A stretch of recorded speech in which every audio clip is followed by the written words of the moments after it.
Welcome to part 2 of this week's podcast. As I'm looking in chapter 7, Jason, it looks to me like I'm going to need to know who people are and a little bit of history in order to understand this chapter, right? Yeah, this is definitely a chapter that helps to know some historical background. And unfortunately, what we know best about chapter 7 is the Gospel of Matthew.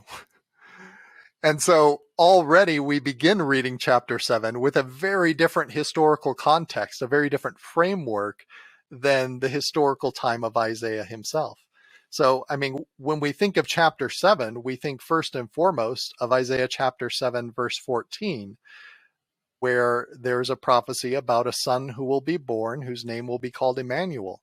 And then we immediately think of the Gospel of Matthew, chapter 1, verses 22 and 23, right after the description of the birth of Jesus, where Matthew says, "Now all this was done that it might be fulfilled, which was spoken of the Lord by the prophet, saying, Behold, a virgin shall be with child, and shall bring forth a son, and they shall call his name Immanuel," which being interpreted is God with us. And so because we are so much more familiar with Matthew than Isaiah, we go into Isaiah chapter 7 looking for Jesus. And of course, that is one of the beautiful ways that this chapter has echoed through time. And yet, there is another possible reading of this. There's an initial meeting, right? A current day. Yeah, there's an initial meeting. The current event of it wouldn't make any sense at all. If you're like, hey, I know you've got a couple of guys trying to remove you as king, but don't worry, in 700 years, this will happen. That's right. That's right. It's like, what? That doesn't help me a lot. Yeah. The other problem is this is described as a sign that God is giving to King Ahaz. And Ahaz refuses because he doesn't want a sign. He doesn't want to do what Isaiah is telling him. But Isaiah gives him one anyway. And the problem is we stop reading the sign short. The sign continues for several more verses. So we'll look at that in just a minute.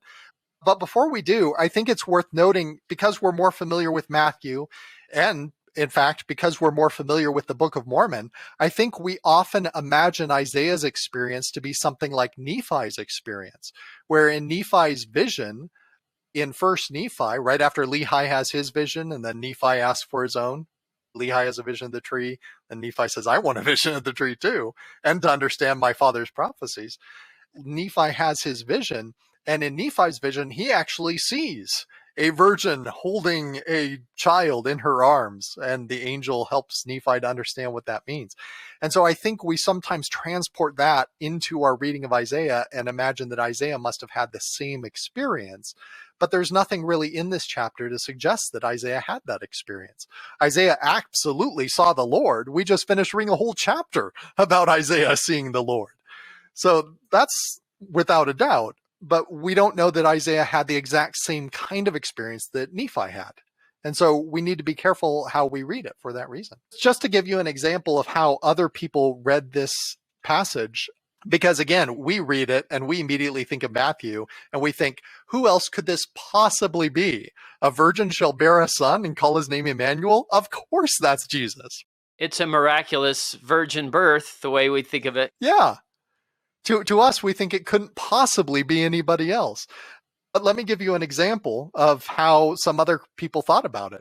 This example I'm about to share comes from a Christian author who is writing, more than 50 years after Matthew, probably 70 to 80 years after Matthew. It's a Christian named Justin Martyr. He didn't go by that in his lifetime. He was later called Justin Martyr after his martyrdom. He just went by Justin. But Justin Martyr was a convert to Christianity. He ended up writing out a dialogue that he says he had with a Jew named Trypho. And so he describes this really lengthy dialogue he had with Trypho the Jew. He wrote this down right around maybe 155, so middle of the 2nd century, 155 AD. And in this dialogue, he quotes this passage from Isaiah to Trypho. He's doing a little bit of Bible bashing. He quotes this passage at Trypho to say, see, this is proof that Jesus is the Messiah. And then Trypho retorted, the quotation is not, behold, a virgin shall conceive and bear a son, but Behold, a young woman shall conceive and bear a son, and so forth, as you quoted it. Trypho continues. Furthermore, the prophecy as a whole refers to King Hezekiah, and it can be shown that the events described in the prophecy were fulfilled in him. Here's a Jew having a debate with the Christian, and Justin Martyr the Christian says this passage is definitely about Jesus, and Trypho the Jew responds and says, no, it's not. This passage is definitely about King Hezekiah, who was King Ahaz's son, and says that all of it was fulfilled in him. So to somebody else writing not too long, within less than a century after Matthew, they were still reading this passage in a very different way. So I think it's worth going back then and trying to make sense of what was going on in the time of Isaiah. Why did he deliver this prophecy, and understand it on his terms first, and then look at how Matthew is using it. Because I think Matthew knows Isaiah pretty well. I don't think he misread Isaiah. I think he's doing something really special here. I'll show you how that works. But let's start with a little bit of background here. You've already covered in this podcast before the history of Israel up to this point. So you know that by the time of Isaiah, the kingdom of Israel has fractured. There's now a northern kingdom and a southern kingdom. That happened after Solomon's death in 930.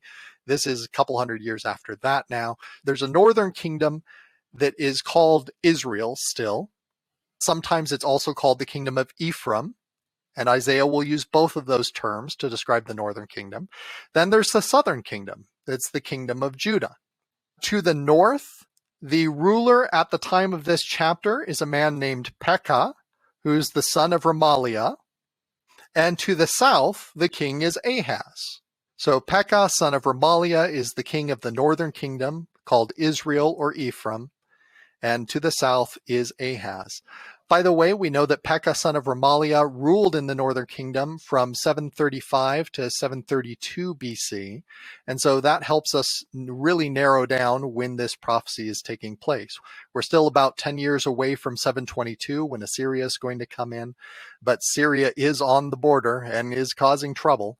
And that, in fact, leads to part of the history we're going to see here. There's one more player that I need to mention who's significant in this chapter. That is the king of Syria, not to be confused with Assyria. Assyria is the major empire that's coming in, but there's a smaller kingdom that's just called Syria in the location of the modern country of Syria, right? That is also goes by the name Aram. Aram. Yeah. In fact, it's related to the word Aramaic. In fact, the modern language of Syriac is related to Aramaic. And the king of the kingdom of Syria, or Aram, is a king called Rezin. Every violinist knows what that is. So I've got three kings that I need to understand. Southern kingdom, his name is right. Ahaz. Thank you, John. His name is Ahaz, the son of Jotham, the son of Uzziah. And he's the king of Judah. Then I've got another king, Pekah, the son of Remaliah. He's the king of the northern kingdom of Israel. And then I've got this neighboring country with a king called Syria, not Assyria. And his name is Rezin. I've got three characters here in verse 1. That's right. Is it Pekah or Pekah? Pekah would be closer to the Hebrew. That's too bad. I want it to be Pekah. Like Pikachu? When I teach, I say Pekah had a son named Peekaboo, and when he was born, he spent time in the Peekaboo ICU. But that ruins my joke, so I want it to be Pekah. Right. And so just to add to the confusion, remember that these countries also go by different names. So Syria is also called Aram, and that's where Rezin rules. And the northern kingdom of Israel is also called Ephraim, and that's where Pekah rules. Because all of those names will feature in this chapter. Yeah, this is where I think my students get confused. First of all, we've got the kingdom of Israel, not the house of Israel, not my people Israel, but the kingdom of Israel is kind of in an apostate condition. So the context is and Ephraim, the tribe of Ephraim, is the dominant tribe in the northern kingdom. So sometimes Isaiah calls Israel Ephraim, right? Yes. And what I love here is in this chapter, it's a good way to illustrate your key of understanding the geography and the place names, because he uses 5 different names to describe the same place: Israel, Samaria, the capital, Pekah, son of Remaliah, and Ephraim. So when I teach my students, I say, if I say news came out of 1600 Pennsylvania Avenue, news came out of the Oval Office, news came out of the White House, news came out of Washington, D.C., I'm talking about the same place. Just different names. And for them, they know that. But for us, we have to make ourselves a chart or something so we can understand that he's referring to the same place when he uses all of those terms. Yes, absolutely. One more thing that we should know about the geography is the empire of Assyria that is coming in. They can't come straight across the desert and the mountains to attack Judah. They have to follow the Fertile Crescent up above. And so on their way down to Judah, they would have to pass through the kingdom of Syria and the northern kingdom of Israel. So Judah, the southern kingdom, is strategically quite safe because Assyria has to make its way through 2 other kingdoms before it even gets to them. And that also features in what's just about to happen here. So knowing a little bit of that geography, knowing these names, knowing these countries, now I can understand what's happening. Yeah. So let's start reading a little. Isaiah chapter 7, let me just start with verses 2 and 3 here. And it came to pass in the days of Ahaz, son of Jotham, son of Uzziah, king of Judah, that Rezin, the king of Syria, not Assyria, but Syria, and Pekah, the son of Remaliah, king of Israel, went up toward Jerusalem to war against it, but could not prevail against So it. it sounds like these 2 countries went against the southern kingdom. Yeah, that's right. So right away, it's giving us some historical context, but we need to know who these people are and where they're located and all of that to make sense of this historical context. If you want more historical context on this, the siege of Jerusalem, where Pekah and Rezin go up against Jerusalem and do not prevail against it, is described in 2 Kings chapter 16, verse 5. This is history that's already been covered on this podcast, and now we're seeing it again in the context of Isaiah's prophecies. I've always had a question about the exact timing of the building of Hezekiah's tunnel. Was it in anticipation of the Assyrian attack? Or was it just for any enemy? We got to have a water supply into Jerusalem. Yes. So the southern kingdom of Judah is at war with the smaller neighboring kingdoms quite often, but the larger threat, the monumental threat, is this empire of Assyria that is much larger. So Hezekiah likely had all of those threats in his mind. Hezekiah, of course, is the son of Ahaz, so that's a little bit after the time that we're talking about right here. I just have always wondered, did he build that because of Assyria specifically, or because of just it's smart strategically to have a water supply that's covered up, that's within the walls? Yeah. And we're now seeing that in his father's lifetime, there had been instances where siege had been laid to Jerusalem. So there was in their living historical memory a need for access to water by the time of Hezekiah. This is really helpful, Jason, because if I remember my 2 Kings lesson, I know that Ahaz wasn't overly interested in Jehovah, what Jehovah had to say. Yes, 2 Kings says he's one of the wicked kings. That's right. And it tends to alternate. We get a righteous king and a wicked king, a righteous king and a wicked king. So Hezekiah will be a righteous king following That's the Ahaz. son of Ahaz.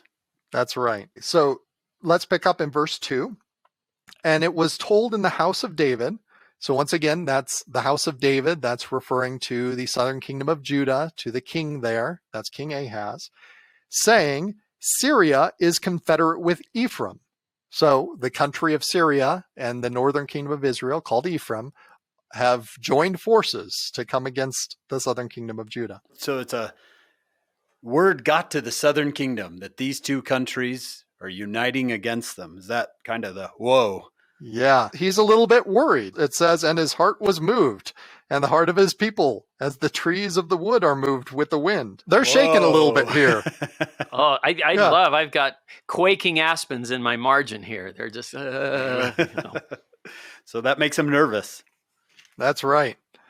So to skip down a little bit to get more of the history, then we'll come and catch up with what Isaiah is told to do.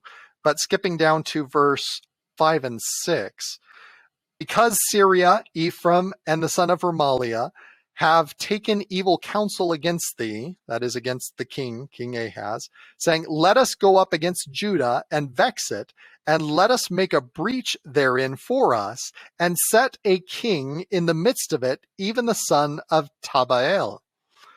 So the plan, it seems, of these two kingdoms to the north, Israel and Aram or Syria, is to invade Judah, to depose Ahaz, to put in his place this person who otherwise we know nothing of. This is the only mention of him, this son of Tabael, and put him in his place, presumably with the assumption that this son of Tabael would be in alliance then with these two kingdoms to the north, with Israel and Aram or Syria. There's a little bit of debate over what the purpose of this was. Some think it was to defend themselves against the threat of Syria. Others think it was to strengthen their trade relations. But whatever reason, Judah isn't playing ball, so they've decided that they're just going to come in, depose the king, and put somebody else in his place who will be sympathetic to them. So that's the context when all of this happens. Now, Ahaz has his own plan. We see Ahaz enact this plan later on in 2 Kings chapter 16. So I'll read a passage from 2 Kings 16 in just a minute here. But at this point in the history, this is only his plan. He hasn't done this yet. So here we go. Here's what he ends up doing in the future. Now he's only planning it. This is 2 Kings 16, 7-8. So Ahaz sent messengers to Tiglath-Pileser, king of Assyria, saying, I am thy servant and thy son. Come up and save me out of the hand of the king of Syria, out of the hand of the king of Israel, which rise up against me. And Ahaz took silver and gold that was found in the house of the Lord and the treasures of the king's house and sent it for a present to the king of Assyria. So that's Ahaz's plan. Ahaz's plan is, Assyria is still quite a distance from me. It has to make its way through these two kingdoms before it's even a threat to me. But these kingdoms are a present threat to me. So I'm going to go to the empire of Assyria and make an alliance with him and pay him out of the temple funds and some of my own funds. And that will persuade him to be on my side and come and take out these two kingdoms to my north. But not us, right? But not us, presumably. Okay. Yeah, yeah. That's his plan. Now, Isaiah is told to go deliver to King Ahaz a message to tell him not to enact that plan.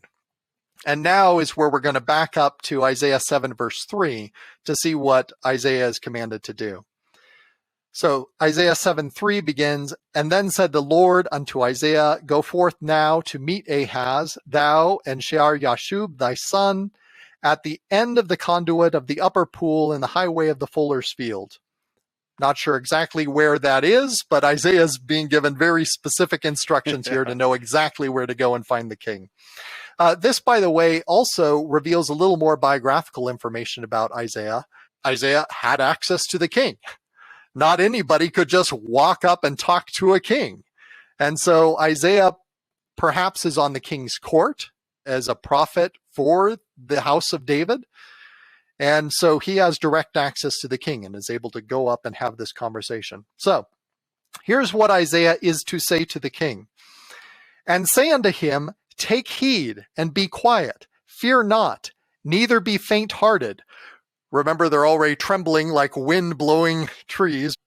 So fear not, neither be faint-hearted. For the two tails of these smoking firebrands, firebrand is just a piece of burning wood. I like the New Revised Standard Version translation of this. These two smoldering stumps of firebrands. It continues on. For the fierce anger of Rezin with Syria and of the son of Remaliah. That's Pekah. So don't be afraid of these two. That's right. And I love the description of them as smoldering firebrands. They are dying out already. And so Isaiah's message is, these guys are not going to be around much longer. They're already fizzling out. You don't need to worry about them. This is not what you should be worried about.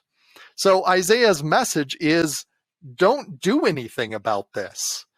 In fact, he gives them a specific time frame in verse 8. And within 65 years shall Ephraim be broken, that it not be a people. That's a prophecy of what's going to happen in 722. The entire northern kingdom of Israel is going to be completely gone. It won't be a people. Okay. Israel will be destroyed. The northern kingdom will be scattered.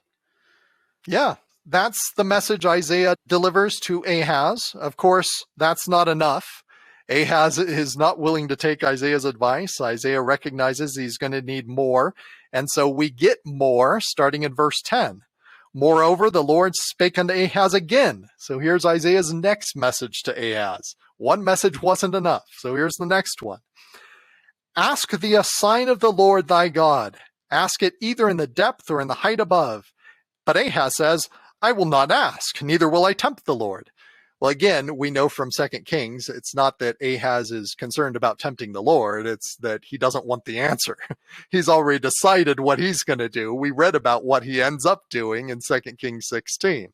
So he doesn't want the answer. So Isaiah is now going to continue to give him the sign anyway. And here it is, starting in Isaiah 7:14. Therefore the Lord himself shall give you a sign. Behold, a virgin shall conceive and bear a son, and shall call his name Immanuel. And that's where we usually stop. But that's only the start of the sign. The sign continues. Here's what it describes this Immanuel doing. Butter and honey shall he eat. Now, those are two luxury items that are not easily available if you are in a city under siege.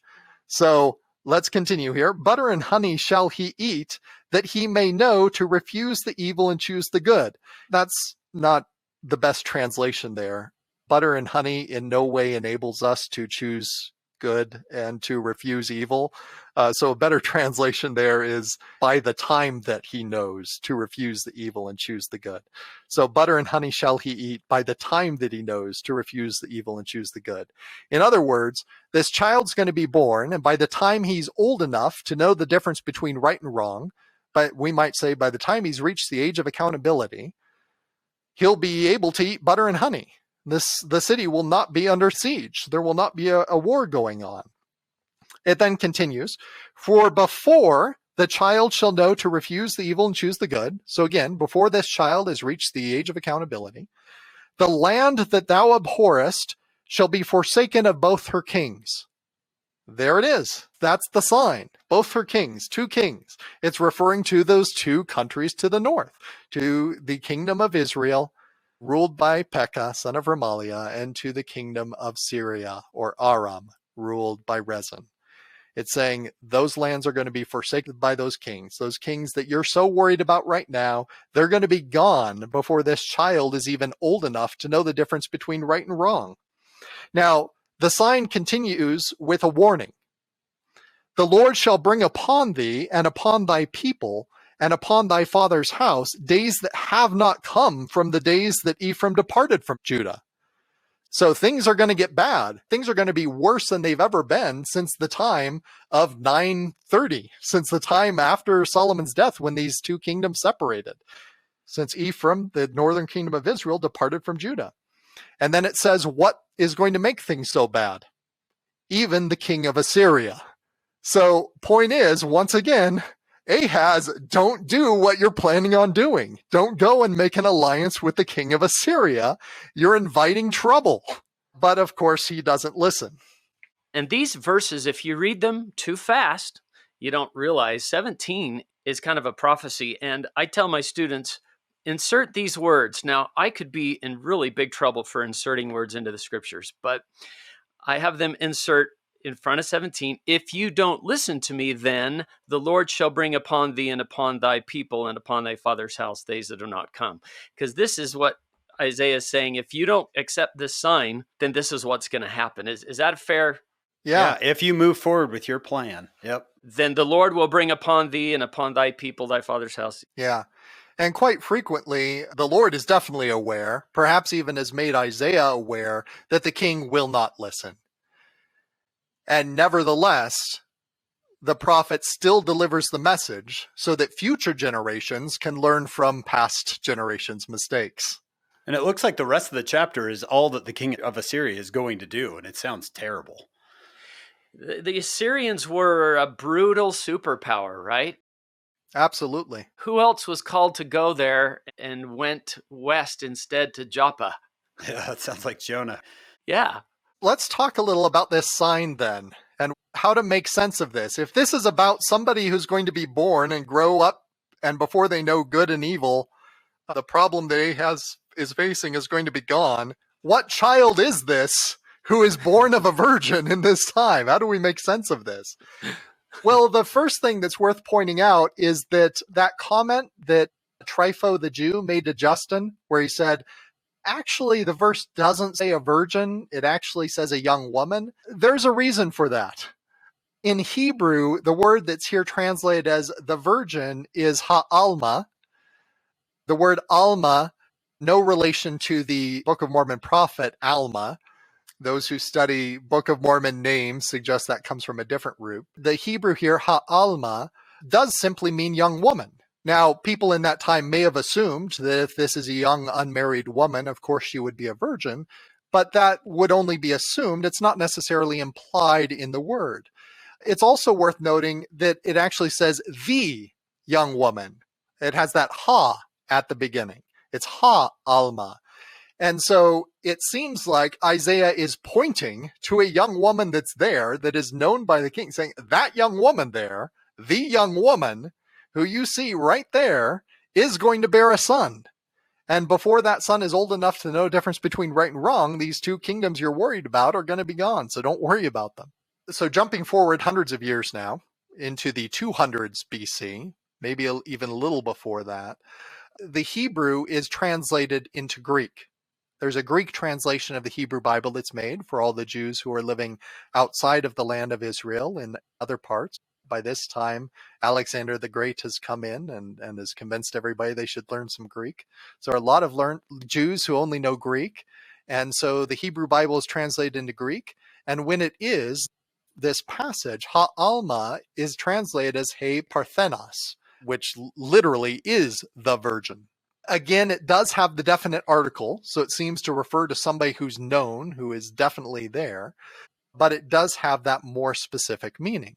It could just be assumed if this person is a young maiden who's not yet married, or was only recently married, that she's a virgin. That could be the assumption. So Christians using the Greek version of the Old Testament read this passage as the virgin, whereas those Jews who continue to use the Hebrew read ha'alma as the young woman. So that was the debate that Justin was having with Trypho the Jew. You've said this Greek translation, is that the Septuagint that we hear about? Yeah, it's called that because there's a tradition that 70 scholars all got together and translate it. So in trying to figure out who this Immanuel is, it's not really clear. Immanuel meaning God with us, that is what Immanuel means. It could be a kingly title. It is the sort of royal title that could be given to somebody in the house of David, especially since God promised King David that God would be with King David. So the title God with us is an appropriate term for somebody born to the house of David. Some have speculated that Immanuel might actually be Isaiah's son, and Isaiah might have been pointing to Isaiah's wife, referring to her as the young woman. And the reason for that has to do with a parallel between Isaiah 7:14 and Isaiah 8:1-3, where we're introduced to Isaiah's second son, Maher-shalal-Hashbaz. Notice the parallel here. It's really interesting. Isaiah 7:14 says, "Before the child shall know to refuse the evil and choose the good, the land that thou abhorrest shall be forsaken of both her kings," referring to Immanuel. And then in Isaiah chapter 8, verses 1-3, it introduces Maher-shalal-Hashbaz, And then chapter 8, verse 4 says, before the child shall have knowledge to cry, my father and my mother, the riches of Damascus and the spoil of Samaria shall be taken away before the king of Assyria. So that parallel prophecy between Isaiah 7:16 and Isaiah 8:4 have led some to think, okay, maybe Immanuel is Maher Shalal Hashbaz. That's a possibility, but that would take some other logical leaps. In particular, Immanuel is clearly part of the house of David. And so then we would have to conclude that maybe Isaiah's wife is part of the house of David and that lineage in order to make that connection. So I think we should be open to that as a possibility, but I think we should be hesitant to say that's the only possible reading. As we know from reading that passage from Trypho was convinced that this is a reference to Hezekiah.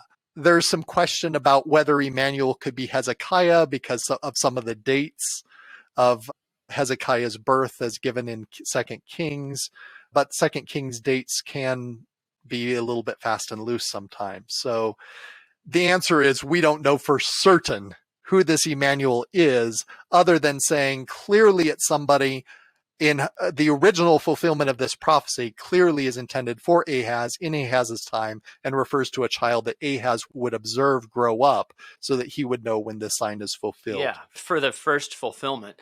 Elder Jeffrey R. Holland, he said about this, there are plural or parallel elements to this prophecy, as with so much of Isaiah's writing.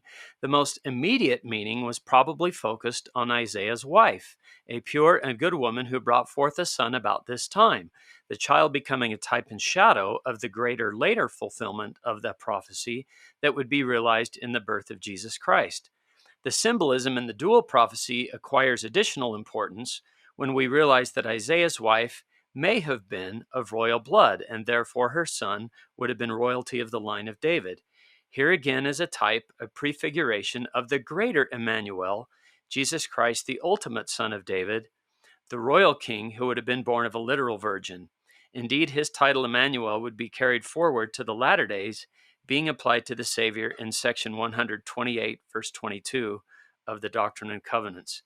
And that's from Elder Holland's book, Christ in the New Covenant, on page 79.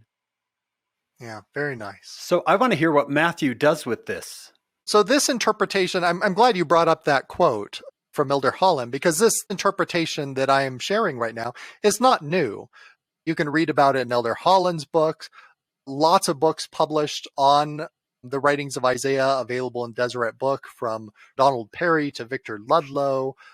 I'm not sure how Kerry Muhlestein deals with this passage. I know he's recently published a book on Isaiah, and he'll be on this show soon, so he can share with you how he deals with it. But I know this interpretation that we're looking at, trying to understand Isaiah's own time period, is one that's been familiar for a while, but doesn't seem to be as common knowledge in, say, a gospel doctrine class. And I think knowing this context helps us to appreciate even more what Matthew does with this passage. Let's talk about that now. This Immanuel and this prophecy about this sign is definitely related to a concern about the house of David. The prophecy is introduced in chapter 7, verse 13 by saying, "Hear ye now, O house of David." After it introduces this prophecy about Immanuel, it mentions Immanuel one more time in chapter 8. In chapter 8, verse 8, where it's talking about what the king of Assyria is going to do, it says, "And he," referring to the king of Assyria, "shall pass through Judah. He shall overflow and go over. He shall reach even to the neck, and stretching out of his wings shall fill the breadth of the land, O Immanuel." So that is addressed to Immanuel as if to a future king of Israel who's going to be concerned about Assyria overflowing the land. So this is definitely a strong focus on kingship.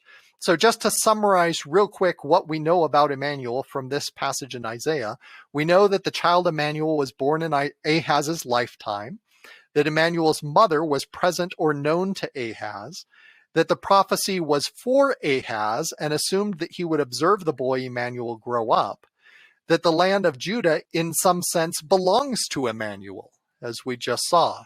The Immanuel therefore is a Davidic heir. Okay, so what's going on in the Gospel of Matthew, where he quotes this passage following his description of Jesus' birth and says that it's fulfilled. Well, remember, way back at the beginning of our podcast here today, we talked about how the word fulfillment has a broad range of meanings. Sometimes we assume that the only meaning of fulfillment of prophecy is when a prophet in the past has seen something happen, and that thing happens exactly in that way, and that is fulfillment. Well, that is a type of fulfillment, but it is not the only type. Another use of the term fulfilled can mean to fill out a prophecy, to more fully accomplish or complete a prophecy. And I think that is how Matthew is using the term fulfilled. He is suggesting that as much as a past Davidic king may have been an initial or partial fulfillment of that prophecy from Isaiah, Jesus fills out that prophecy more fully. He fulfills it. And here's why I think that. So there's at least two different ways we can think about what Matthew's doing. One possibility is that Matthew believes that Isaiah 7 has nothing to do with King Ahaz and was a direct foretelling of Jesus' birth. I say that's a possibility because you can see some of that happening in Jewish writings in the same time period as the Gospel of Matthew. In the Dead Sea Scrolls. The Dead Sea Scrolls have a style of writing called a pesher or pesharim. And the pesher, which literally is translated something like, it is interpreted, that's how it's often translated. It'll give a quotation of a prophecy and said, it is interpreted, and then give the interpretation. And the Dead Sea Scrolls tend to interpret everything as dealing with the founder of the Dead Sea Scroll community, somebody they call the teacher of righteousness. And Rome is often the bad guy. So that's a possibility. But I'm not convinced. I think Matthew's familiar with Isaiah. I think he knows what was going on in the Old Testament. And the reason I think this is because this is not the only time in Matthew that he takes a passage that was about something else and makes it about Jesus. Let me give you one other example. Throughout Matthew 1 and 2, there are a number of these fulfillment passages. In Matthew chapter 2, he has already described how Jesus' family takes him and flees after his birth to escape Herod. Herod the Great is killing all the infants in Bethlehem. So he takes them and flees to Egypt. Then it talks about them returning from Egypt, and Matthew says this. So this is Matthew chapter 2, verse 15. Matthew describes how they stayed in Egypt until the death of Herod, that it might be fulfilled which was spoken of the Lord by the prophet, saying, out of Egypt I have called my son. Now, we know what prophecy that is. That comes from Hosea. That's Hosea chapter 11. So here's the passage now in Hosea. When Israel was a child, then I loved him and called my son out of Egypt. Now, in the context of Hosea, this prophecy, out of Egypt I have called my son, refers to the people of Israel as if God's son. And God calling them out of Egypt is a description of the Exodus, led by Moses, and then by Joshua into the promised land. And in fact, we know that that's what it's talking about because we can continue reading here. It describes how Israel does when God calls them out of Egypt as his son. They don't follow God. In verse 2, it continues on and describes how they sacrificed unto the Baalim and burned incense to graven images. So Israel doesn't do too well when they are called out of Egypt. And it's pretty clear who Hosea was talking about. Absolutely. So why in the world would Matthew say Jesus fulfills this? Because Jesus does. Because Jesus fulfills this in a way that Israel could not. Israel was called out of Egypt by God as God's son, and yet they turned away. They worshiped the Baalim and false gods, false idols. Jesus, however, called out of Egypt, also spends some time in a wilderness, also is tempted in that wilderness for 40 days and 40 nights, not 40 years, and does not give in to temptation after that time in the wilderness. Jesus fulfills this call to God's Son in a way that Israel never could, and does it for Israel. So all of the covenant promises that God made with Israel are more fully completed, are fulfilled in the ministry of Jesus Christ. That's fantastic. The Savior more fully fulfills these prophecies by the way he lives than those who the original prophecy was probably about. Broader, yeah, it's a broader way to apply that idea of fulfilling. I really like what you've done with that, Jason. It completes it. It is another dimension of it. Yeah. So let's now take that idea and go back to the passage in Isaiah. So Matthew quotes that passage after describing Jesus' birth. As we've seen, that passage has something to do with Davidic kingship, with the concern that Ahaz would be replaced on the throne with another king. Ahaz was a descendant of King David. He's a preservation of the Davidic line.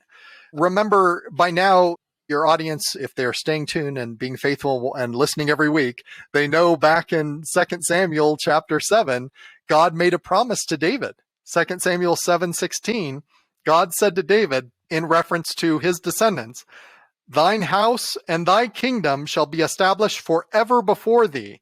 Thy throne will be established forever." So there's also in Isaiah 7 a concern that the Davidic line is going to be interrupted, that the king is going to be deposed. And what's going to happen to the Davidic line? Well, Isaiah makes a promise that the Davidic line will continue through Immanuel, and that Assyria or Syria or Israel will not be able to depose the king.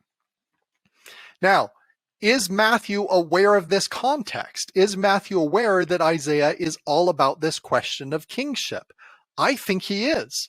If we were to take a look at the Gospel of Matthew, notice how the Gospel of Matthew begins. Chapter 1, verse 1, the book of the generation of Jesus Christ, the son of David.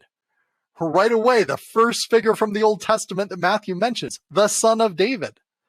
When Matthew gives his lengthy genealogy, there are a whole lot of kings in that genealogy. Christ is descended from the Davidic line. There are lots of kings in that genealogy. And yet, out of that whole genealogy, only one of them is named as king. Any guesses who that is? It's King David.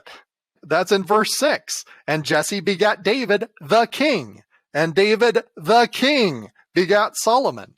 When Joseph is mentioned in Matthew chapter 1, verse 20, it's Joseph, thou son of David, as the angel addresses him. Later on, in the beginning of chapter 2, when the wise men come, when the Magi come, where is he that is born king of the Jews? So Matthew is absolutely aware that this is all about kingship. And so it shouldn't surprise us at all that when Matthew turns to Isaiah, he is reading this as being about kingship and seeing Jesus as more fully fulfilling this promise of kingship. Now, I mentioned before that Davidic promise that King David's throne would continue. Of course, we know, and Matthew was well aware, that that didn't happen. Long after Assyria, when the Babylonian Empire comes along, they conquer the southern kingdom of Judah. They take Judah captive into Babylon. They take them into exile. And that is the last time there is a king of David's lineage on the throne. But notice how Matthew ends his description of the genealogy. He summarizes it like this. So all the generations from Abraham to David are 14 generations. There's David again. Abraham to David. And from David to the carrying away into Babylon are 14 generations. So now Matthew's readers are thinking, oh, Babylon, that's when we lost Davidic kingship. And here's the final part. And from the carrying away into Babylon unto Christ are 14 generations. He is setting up his readers to understand that Christ is the continuation of this Davidic promise, a promise that could never be fully accomplished by the kings, a promise of an eternal Davidic throne. Matthew is setting his readers up to understand that Jesus is the one who fully accomplishes that. And so it should not be a surprise to us at all that Matthew chooses this passage from Isaiah chapter 7, verse 14, a passage about the preservation of the Davidic line through a son named Immanuel, God with us, as a perfect passage to describe Jesus and to show how Jesus more fully accomplishes all the promises God made to David. Of course, he's also showing that Jesus accomplished all the promises God made to Abraham and to Israel. I love this, Jason. I love, one, we've taken it in its original context, and that's crucial. We haven't just jumped straight to future, jumping straight to, oh, this is about Jesus. Two, you've shown us that Matthew isn't proof texting.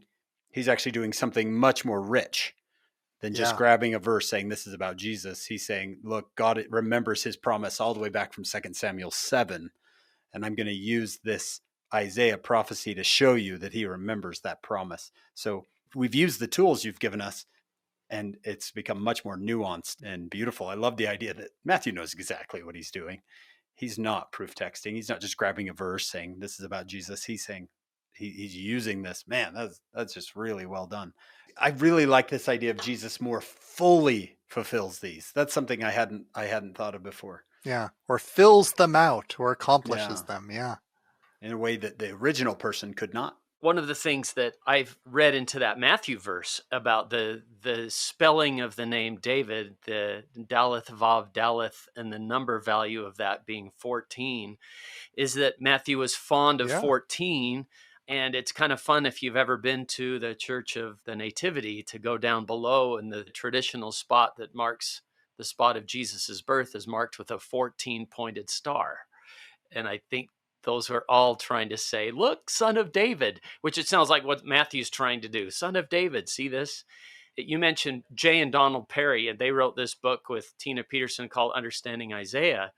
And I liked it because it helped me make sense of it. Isaiah 7 is the Immanuel prophecy, that Isaiah 8 is the first fulfillment, Mahar Shalal Hashbaz, the son, and that Isaiah 9 is the latter day, is the Jesus fulfillment. For unto us a child is born, unto us a son is given. And there's 3 chapters in a row that have 3 birth prophecies in a row. And so to me, I kind of liked that. The Immanuel prophecy, the first fulfillment, and then the ultimate fulfillment. Yeah. And I think that's a really nice way of reading it from our perspective. Of course, a Jew like Justin's friend Trypho would see even chapter 9 as referring to the future Israelite king. All of those chapters seem to address events happening at the time of this Syro-Ephraimite war. And so they would see even the one who is described as a wonderful counselor and mighty God as being theophoric titles given to this great Israelite king who would come along. Yeah. Or they might say that the Jesus that came, it sounds like it's describing a political Messiah, not just a spiritual Messiah. Yeah. I think it's interesting that passage in chapter 9, this is Isaiah 9:6. Unto us a child is born, unto us a son is given. The government shall be upon his shoulders. And I'm quoting it from memory because of Handel's Messiah. We know Handel's Messiah so well that we read this and we think, who could this possibly refer to other than Jesus? And it's interesting when we look at things that early Christians wrote about this passage, they thought they had to convince people that it was about Jesus. Because at the time, nobody read that and assumed it was. In fact, that passage about unto us a child is born, that's not cited anywhere in the New Testament as being about Jesus. It's only after New Testament times that some Christians read that and say, oh, that's about Jesus. So just to give you an example, there's a Christian named Tertullian who's writing at the end of the 2nd century, beginning of the 3rd century. He's writing a work against another Christian named Marcian. So this is in his work against Marcian, book 3, chapter 19, where he quotes this passage and he says, Isaiah says, because to us a child is born. And then he says, what is new in this, unless he is speaking of the Son of God? Tertullian's trying to be persuasive here and say, why would that be significant to say a child is born unless it's referring to a special child? Therefore, it must be Jesus. And then he continues, unto us one is given, whose government is placed upon his shoulder. Which of the kings ever displays the sign of his dominion upon his shoulder, and not rather a crown upon his head, or a scepter in his hand, or some mark of appropriate apparel? No, only the new king of the new ages, Jesus Christ, the King of new glory, has lifted up upon his shoulder his own dominion and majesty, which is the cross. That from henceforth, as our previous prophecy stated, he did as the Lord reigned from the tree. So Tertullian sees in this prophecy the government being upon his shoulder, not as metaphorical as like carrying the weight upon the shoulder, but being him taking upon himself the government of the world, the government being upon his shoulder, the kingdom of God upon his shoulder. But I think it's interesting that he has to make an argument for this. He has to persuade early Christians that this passage is about Jesus, because not everybody saw it that way, even in that period, even more than 100 years after the gospel authors wrote their gospels. You guys, this has been so helpful, because in my mind, part of worshiping the Lord is worshiping the Lord with our mind, learning these small phrases and connections across to the New Testament, to the Old Testament. To me, this is part of my worship. However, I can see that someone would be like, thanks for all this information, you guys. What do I do with it? I wanted to read to you from a book of someone who I just simply adore. His name's John Bytheway. John, this might embarrass you a little bit. This is in the book Isaiah for Airheads. There's a little section that says, how does this chapter help me today? And about this chapter, John, you wrote, let's see if you can remember what you wrote. I really doubt that the Lord wants us to study Isaiah so that we will know about Pekah or Damascus or the son of Remaliah. At the final judgment, I don't think we will be quizzed on the geopolitical situation in the Middle East. For me, the greatest lesson in this chapter is the promise of Immanuel, the assurance that God is with us. I believe that this chapter is about the danger of pursuing foolish alliances instead of a relationship with the greatest ally of all. John, this is really good. You're doing a great job here. Isaiah was trying to tell Ahaz that it doesn't matter if Syria is with you or Israel is with you. What matters is that God is with you. That's a wonderful application, John, from these chapters. And I think, in fact, that is precisely the point that Matthew is trying to make. I mentioned that Matthew loves in his first two chapters to talk about fulfillment of prophecy. I think what he's doing is actually setting up his readers to constantly be looking for this throughout his gospel. But the very first fulfillment passage is this one that he quotes from Isaiah. And he quotes it a little bit different from Isaiah because he gives us the interpretation of the name Immanuel. Isaiah doesn't provide that for us. Matthew does. Matthew tells us Immanuel means God with us. And who better to fulfill a name that means God with us than Jesus Christ? And in fact, at the end of the Gospel of Matthew, Matthew comes back to that idea. He relates the account of Jesus' disciples gathering to meet Jesus, now resurrected, on a mountain in Galilee. And then Jesus gives his final commission to the apostles there. And the final words he speaks to them in Matthew chapter 28, verse 20, it's Jesus speaking, telling his disciples what message to deliver as they go forth in his name. And Jesus suggests to his disciples that they should teach them, those people they are teaching, to observe all things whatsoever I have commanded you. And then Jesus says this, these are the final words of the Gospel of Matthew. And lo, I am with you always, even unto the end of the world. Amen.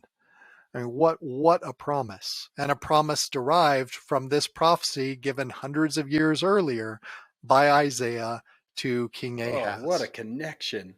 And to think about every Sunday hearing those wonderful young men say that they may always have his spirit to be with them every week. That's the point. God is with us. He can be with us. And that's the promise of Immanuel. The very first prophecy that Matthew says Jesus fulfilled more fully is this Isaiah prophecy, Immanuel, which it being interpreted is God with us. That's Matthew 1:23. And Matthew finishes, I've never seen this before, Matthew 28. The last thing Jesus says, I am with you always. I mean, Jason, what a connection. Wow. I'm looking forward to the New Testament year. Yeah, me too. We're already looking, going, okay, what are we going to do? Who are we going to bring on our show? And Jason, you'll be one of those. So I wish we could keep going verse by verse, but I think we'll have to do an extended version of our podcast. We still have Matthew chapter 9, 10, 11, and 12. Jason, what do you want us to see in these chapters? Let me just summarize what's going on here, and then we can focus in on just a couple of parts to wrap things up today. 9 through 11 are continuing the prophecies that we've already been seeing. This is a continuation of the prophecies during the Syro-Ephraimite War. So mixed in here are calls to repent with promises of a better future, with some rebukes. For instance, chapter 9, verse 1 through 7, that's definitely promise of a better future. Followed immediately in chapter 9, verse 8, all the way through 10, verse 4, by a rebuke of Israel and Judah. And if you look at 10, 1 and 2, we've circled back to the theme of rebuking Israel and Judah for their abuse of the poor. Woe to them that decree unrighteous decrees and write grievousness which they have prescribed, and turn aside the needy from judgment, and take the right from the poor of my people, that widows may be their prey, and they may rob the fatherless. So once again, we get that time and again in Isaiah as a central rebuke of Israel and Judah. God says that Assyria is going to come upon Israel. And this is sometimes portrayed in Isaiah as a tool. Assyria is portrayed as a tool that God is using to punish. My students always laugh at that, by the way. Yeah. They laugh at that always when I'm like, God looks at Assyria and says, tool. I guess tool is a term they use to, it's like an insult. So I think it's interesting that he uses them as a tool, but then God is also concerned that Assyria is going to boast in how they have been used as a tool. And so in chapter Isaiah 10, verses 5 through 19, God then turns to rebuke Assyria. Look, for instance, at chapter 10, verse 15. This is one of the greatest rebukes of a tool. He says, shall the axe boast of itself against him that heweth therewith? So is the axe going to turn around to the person using it and boast, I'm the one doing all the work? He continues on. Or shall the saw magnify itself against him that shaketh it? So his point is, no, Assyria, you have no grounds to boast. This is not your doing. I am allowing this to happen. And if my hammer turned and talked to me, first of all, I'd be a little bit shocked. And second, if it was telling me how great it was, I'd say, well, watch how great you are without me. Yes. So God is putting Assyria in its place right here. After that, we get another promise of a better future in chapter 10, verses 20 to 21. We get more about punishment by the hand of Assyria and how it's part of God's plan and will soon be over in chapter 10, verses 24 and 25. Then it talks about how there will be peace, which is described very poetically. In chapter 11, verses 6 through 9, we get peace described as a time when a child can play on the hole of an asp, or the lion and the lamb lying down together, or the wolf and the lamb, yeah, and the leopard with the kid in verse 6. A promise that the end of all of this will be peace. And then chapter 12 is sort of a conclusion to the prophecy. So the prophecy sort of ends at the end of 11. Then chapter 12 is wrapping up everything that's happened, acknowledging that all of this is the work of God and that thanks and praise are owed to God for his mercy, for his plan, for everything that God is doing to save his people. Even though it might not seem like a lot of saving is going on, the preparation of this righteous remnant is for the sake of Israel. So chapter 12 is God is so good to us in the good and the bad, because all of it is meant to save us. Even though these chapters 9 through 11 are really a continuation of what happened back, starting in chapter 6, talking about these events during the Syro-Ephraimite War and Isaiah's prophecies to the people then to warn them of what was coming and to encourage the righteous to have hope in a peaceful future, even though Assyria was bearing down on them and there was a threat of greater violence. Despite that context, once again, there are ways in which these words echo through time. And I think it's very easy to read ourselves into these chapters, or to liken these chapters to our people, as Nephi would say. I'm thinking in particular of passages like chapter 11, verses 11 and 12. Let me just read them real quick. And it shall come to pass in that day that the Lord shall set his hand again a second time to recover the remnant of his people. There's that mention of that righteous remnant again. The remnant of his people, which shall be left from Assyria, from Egypt, from Pathros, from Cush, from Elam, from Shinar, from Hanath, and from the islands of the sea. From everywhere, sounds like. Yeah, and he shall set up an ensign for the nations, and they shall assemble the outcasts of Israel, and gather together the dispersed of Judah from the four corners of the earth. I think just as Matthew read into these chapters and saw in them fulfillment of Jesus, or Jesus more fully fulfilling these events, I think we as Latter-day Saints, with the command to go into the world and gather Israel, can read into these passages a more full fulfillment in our own day. This, of course, has been one of the major focuses of President Nelson. He gave that wonderful talk back in October 2020. I'm thinking of the 2020 talk, Let God Prevail. He says, for centuries, prophets have foretold this gathering, and it is happening right now as an essential prelude to the second coming of our Lord. It is the most important work in the world. This premillennial gathering is an individual saga of expanding faith and spiritual courage for millions of people. And as members of the Church of Jesus Christ of Latter-day Saints, or Latter-day Covenant Israel, we have been charged to assist the Lord with this pivotal work. I think a passage like this one in Isaiah is definitely one that will resonate with us as Latter-day Saints today, given our latter-day responsibility to go into the world and gather Israel. That's fantastic. Reading verses like that can tell you why so many prophets today have said prophets all through time have looked down to this day. And I like that we're seeing kind of what we talked about, setting up an ensign for the nation. Before that was the Assyrian armies. Now it's the beginning of a latter-day gathering. And it says in verse 10 that in that day there shall be a root of Jesse, which shall stand for an ensign of the people. And then in verse 12, he shall set up an ensign for the nations. So there's that gathering. And notice 4 corners of the earth. So this gathering is worldwide. They're everywhere. Go bring them in. Yeah. In some ways, we might think of that as the counterpart to the temple work we do today. Our temple work is part of binding up peoples across dispensations in preparation for the second coming of Jesus Christ. The scattering was influencing the nations, scattering God's chosen people throughout the world to be that leaven or that salt of the earth. In my classes, I like to call it a fortunate scattering because it spread the blood of Israel everywhere. So now you'd be hard pressed to find anybody who isn't House of Israel. And now we're going to go gather them in. Yeah. That's great, John. It's like trying to find the yeast after the bread's been cooked. It's throughout the whole thing. You can't pick it back out. Isaiah concludes with chapter 12, Jason, which to me is one of the more beautiful chapters that we're going to study this week. This chapter 12 is worth just reading out loud. And in that day thou shalt say, O Lord, I will praise thee. Though thou wast angry with me, thine anger is turned away, and thou comfortest me. Behold, God is my salvation. I will trust and not be afraid, for the Lord Jehovah is my strength and my song.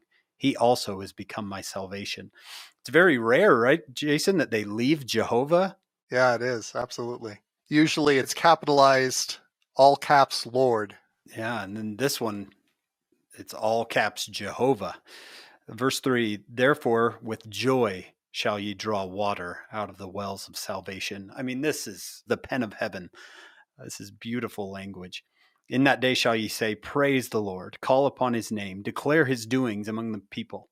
Make mention that his name is exalted. Sing unto the Lord, for he hath done excellent things. This is known in all the earth. Cry out and shout, thou inhabitants of Zion, for great is the Holy One of Israel in the midst of thee. Oh, wow. Those are some powerful 6 verses. What do you guys see there? I'm immediately thinking of what John pointed out earlier when we were discussing the passage in Isaiah 6, where Isaiah cries out, Lord, how long? And John pointed out that that is echoed in the words of Joseph Smith in Liberty Jail, Lord, how long? And the words of others. I think in the moments of our trials, we feel that need to cry out, Lord, how long? It can seem as if the trials will never end. And yet the beautiful promise here is there will come a time when we will look back on those trials and they will seem but a moment, and we will be healed. We will be able to sing to God, Thou comfortest me. Jason, you mentioned the times of trial. I thought of this talk, Mountains to Climb, President Henry B. Eyring. When hard trials come, notice he doesn't say if. When hard trials come, the faith to endure them well will be there. Built, as you may now notice, but may not have at the time, that you acted on the pure love of Christ, serving and forgiving others as the Savior would have done. You built a foundation of faith from loving as the Savior loved and serving for him. Your faith in him led to acts of charity that will bring you hope. And then he adds this: it is never too late to strengthen the foundation of faith. That feels to me like Isaiah chapter 12. And it makes me think of President Nelson's recent talk where he gave us some visual aids, where he walked down to the foundation of the Salt Lake Temple as it's being strengthened. And he called on us to strengthen our own spiritual foundations. Yes. Jason, we've had a great day today. Isaiah chapters 1 through 12. How would you sum this up? If there's anything that I want our listeners to know is, first of all, you can understand Isaiah. It is possible. You can do it. So do it. Read Isaiah. And when you do, read it for its beauty. It's poetry. Read it for its witness to God's work among his people. Read Isaiah for what it meant in Isaiah's time, and read Isaiah for what it means to you today. All the ways that Isaiah echoed through time. Or as Jesus Christ put it to the Nephites, or read it knowing that all that Isaiah spake has been and shall be. So I think that's the message. Before we let you go, Jason, I think our listeners would be interested in your journey as both a Bible scholar and a believing Latter-day Saint. What's that journey been like for you? I became a Bible scholar because I am a believing Latter-day Saint. So those two for me are one and the same. I am a convert to the church. I started attending church when I was 16 and was baptized when I was 18. Part of my conversion to the church was also a conversion to a love of learning. I had always struggled in school. I struggled throughout high school to the point where a friend asked me if I wanted to read the Book of Mormon and offered me a copy, and I laughed. I said, I don't read my homework. What makes you think I'm going to read that book? That is ridiculously long. I'm never going to read that. She was quick on her feet. She said, it's okay. I've got a copy on cassette tape. You can listen to it. So that was my introduction to the Book of Mormon, was listening to not just it was the dramatized version on cassette tape. But eventually that turned into reading the Book of Mormon a little bit more, and then wanting to understand more and starting to read books written by modern day prophets and apostles. My friends who invited me to come to church also invited me to attend early morning seminary. They sort of tricked me. They said, hey, there's this really cool thing that we all do every day. We get together about 6 o'clock and we read scriptures together and visit and hang out. It's really cool. I thought, yeah, that's fine. I'm not doing anything at 6 o'clock at night. Sign me up. Then I got the official letter in the email saying, welcome to early morning seminary. Like, wait, what? I immediately called up my friend and said, there's no way I am coming at 6 in the morning. I am sleeping at 6 in the morning. They said, come for a week or two. If you don't like it, you don't have to come anymore. So I went for the next 2 years. and it just so happened those 2 years of seminary were the Old Testament and the New Testament years. So part of my conversion to the church was studying in depth the Old Testament and then the New Testament. And of course, reading the Book of Mormon on my own. So out of my conversion grew this love of learning. I wanted to know more and more. So on my mission, I had heard that Joseph Smith studied Hebrew. So when I got back, I wanted to do that. So as soon as I was at BYU and had the opportunity, I studied some Hebrew, and I just fell in love with understanding the scriptures on their own terms, as well as understanding how they apply to me today. And so from there, all of my career path led me to this point of a profession where I study the scriptures all day and share what I learn, which is wonderful. I think sometimes there's a misconception that all religious scholars out there are liberal atheists or something Right. like that. But the truth is, overwhelmingly, those who went into studying the Bible began because they love the Bible and are Christian. And most of them remain Christian. I remember talking about the sort of misconceptions of how things are outside of, say, a place like BYU. I remember when I showed up at Yale Divinity School, I was a little bit scared. I was a little bit timid. I assumed when I showed up, everybody would have an anti-Mormon pamphlet in their back pocket and be ready to whip it out at a moment's notice and take me to task. And that wasn't the case at all. It was actually the exact opposite. The friends I met there of different faiths welcomed me in and were genuinely interested in understanding why I believed what I believed and how I worshiped, and in sharing with me the beliefs that they had and the way they worshiped. It was such a wonderful experience and so enlightening. And that's not to say that I've never had struggles in my studies with my faith, but the times that I have, they have tended to be not because of something I've learned, but because of my disposition. I think that's the best way of saying it. In other words, doctoral studies are difficult. They require a lot of effort from you and a lot of time, and it is very easy to allow that effort and time to crowd out your own spiritual practices.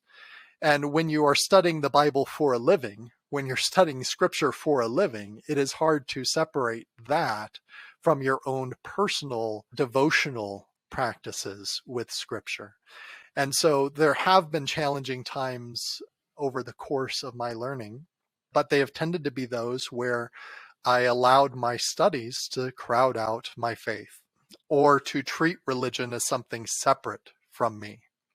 I've had some colleagues sometimes describe it as putting on their church hat, and then they take that off and they put on their academic hat, and wearing these two hats. I once thought about my scholarly practices and my spiritual practices in those terms, but I no longer find that comparison helpful.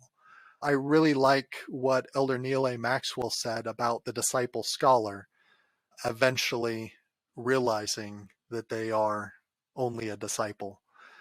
And I am not two separate people. I am one person who loves to study the scriptures and learn from them from a historical perspective and finds great joy in how that informs my faith. And I am also somebody who studies scriptures to hear the word of the Lord and to open myself up to have his promptings in my life. Wow. Dr. Jason Combs, thank you. What a great day we've had with you, learning from this book and learning from you and your life experience. Yeah, thank you for inviting me. This has been great. This won't be the last time we see you on Follow Him. We want to thank you all for joining us, for listening today. Thank you to our executive producers, Steve and Shannon Sorensen, and our sponsors, David and Verla Sorensen. And we hope all of you will join us next week. We have more Isaiah to study on Follow Him.